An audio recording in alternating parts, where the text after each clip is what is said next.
Hey, it's Jeannie from Apartment Jeannie, and today we're going to cover something that is like near and dear to my heart. It's literally like my absolute favorite thing to organize. It's a little bit of a weird thing to get excited about, but the dishwasher. I love the dishwasher. Tater Tot's probably going to walk in and out of the scene because he too likes to watch me do the dishwasher. I have to thank my father for giving me this skill set because it takes a very special person to not only organize the dishwasher well, but to really enjoy it. Anyway, we're going to cover a few things. Everybody's dishwasher is probably different than mine. I have like the most basic like rental apartment dishwasher, but I have one, so that's the important thing. So I want to tell you a few things about what to do with the dishwasher. There's all different detergents out there. Sometimes you suds up your dishwasher. I like to do the packets. So just do a small packet. It's always perfectly measured and you never have to worry about anything.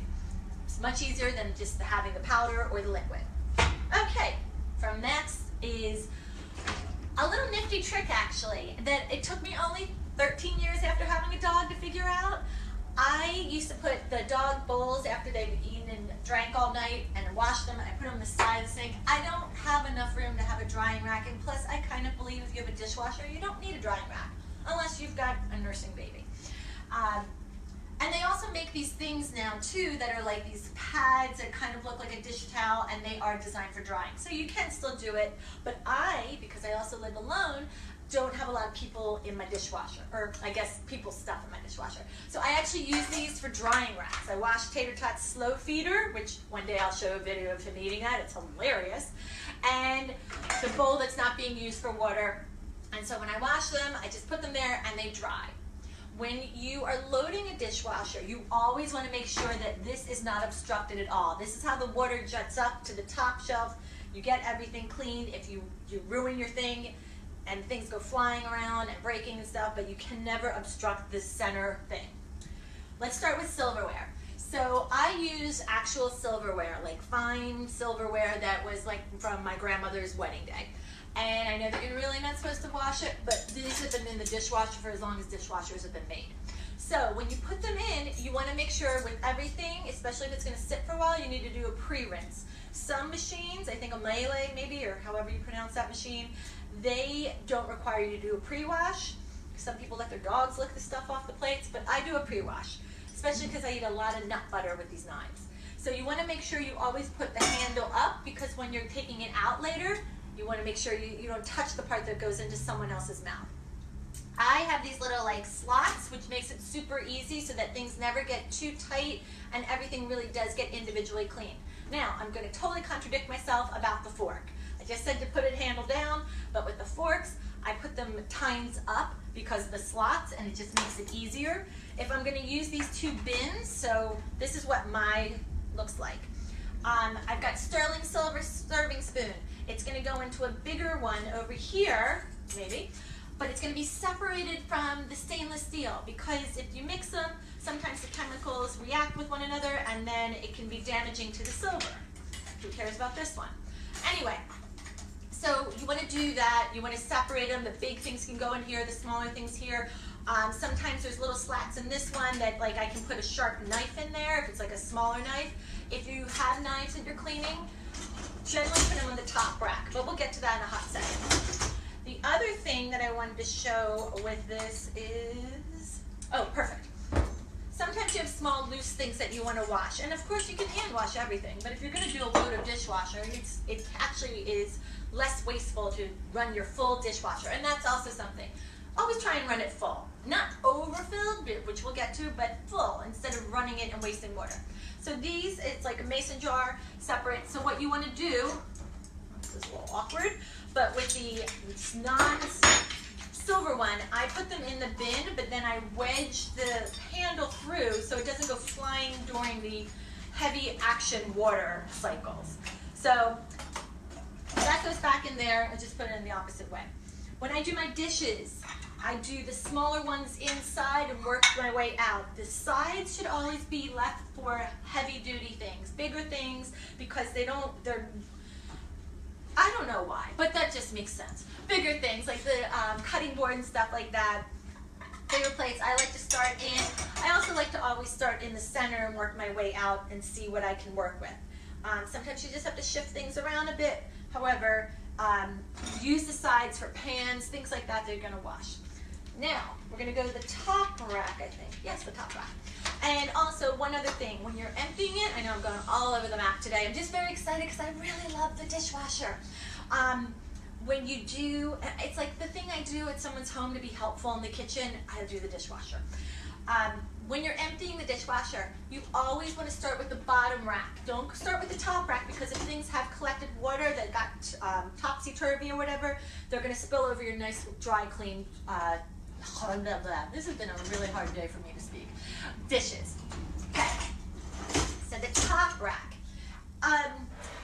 When you get a dishwasher, it's a new one, always you really do need to read the manual, because there are very specific things for specific models and specific makers. However, a general rule is you're not supposed to cover things up. However, I think you can get a little bit, oh my God. I apologize everyone for not being able to speak correctly and clearly and being way too tongue-tied. Anyway, I'm just really excited. I put these over, but you want to space it out, so you don't want to have them all on top of each other. And I always make sure I do the bowls, the little snack bowls, things like that, in the center. I like to start with the glasses on the outside and work my way in. This is going to be an awesome video. Which, and of course, you can watch all the videos on YouTube channel, which is the Apartment Jeanie YouTube channel, and on Facebook. Okay, so then for regular glasses, you should teach everybody in your home to start in the back, so that when someone opens up the dishwasher and sees that things here, and they're like, oh, it's totally full, and nobody's put anything in the back, they're not running it unnecessarily. So back, because I'm a little particular, I like to start on one side and then work to the other side. Things like this little bottle that you really want to get in and clean, I will put on the actual, I don't know, what are these things called? Help me out. Tongs? Tongs, I guess? I don't know, the things. But you also want to make sure that you don't put a glass so close to it so that when the water shoots up, it starts doing that and then breaks something. Same thing goes for your plasticware. I know you guys all had leftovers, and you've been like, the reason I kind of wanted to do this one post-Thanksgiving was because it's an optimal time to learn how to run your dishwasher in a far more organized manner. So, take out things, plastic things, whatever you're saving your food in. These are super light. The water's going to make it go flying, so you have to make sure you secure it. So when you do put it in, you also want to make sure that there's something holding it down. Now, these are super flimsy, and sometimes they get caught on the bottom and they melt, and then that's really bad for everything. Could catch fire. So again, you like to wedge it in carefully, not to block the front of that, but in there, so it's nice and easily placed in. I got myself into a little jam here with me doing these glasses. Okay, Crystal, you can wash it in the dishwasher. I mean, if you feel better about it, hand wash it.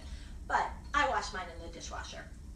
But when you put it in, you also want to make sure that you're doing it every other. So this one is going to go in here, but this one is going to go like this. And again, separate it so that it does not have a chance of touching each other, because then it will break. So I think I've basically covered everything. I have not even looked at the camera today. I think I've covered everything. Tati, are we missing anything with the dishwasher today? No? With how to load, again, pre-rinse, buy things that are in little packets, and you can also use a dishwasher for things that aren't dishes. You can wash kids' toys in the dishwasher. I just recommend, if you're going to wash things that are food safe and used for food, don't wash other things in there. I worked with this woman once that used to wash all of her husband's baseball caps in the dishwasher on the top. Thought it was genius. Did it myself. Be careful with how much soap you put in. I had one of those total Brady Bunch moments.